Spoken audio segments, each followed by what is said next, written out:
ಏನು ಆಟ ಆಡತ್ತಾರ ಅವರಲ್ಲಿ? ಟೀಚರ್ ಆಟ ಅನ್ನದ. ಇವ್ರು ಈಚೆ ಕಡೆ ಏನು ಆಡತ್ತಾರ ಇಲ್ಲಿ ಅವ್ರು? ಇವ್ರು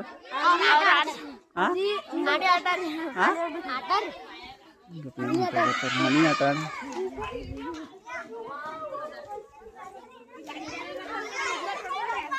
ಹಾಯ್ ಹಾಯ್ ಹಾಯ್ ಹಾಯ್. ಏನು ಆಟ ಆಡತ್ತೀರಿ?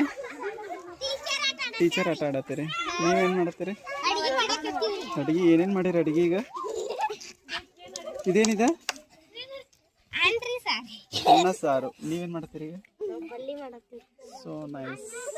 ಏನು ನಿಮ್ಮ ಹೆಸರು? ಓಕೆ. ಯಾರು ಹೋದ್ರೇನ ಟೀಚರ? ಇವರು ಟೀಚರ? ಯಾವ ಸಬ್ಜೆಕ್ಟ್ ಕಲ್ಸತ್ತಿ ಈಗ? ಕನ್ನಡ ಕಲ್ಸ್ ನೋಡೋಣ. ಏನು ಕಲಿಸ್ತಿ? ಇವೇನಿವ? Super super super.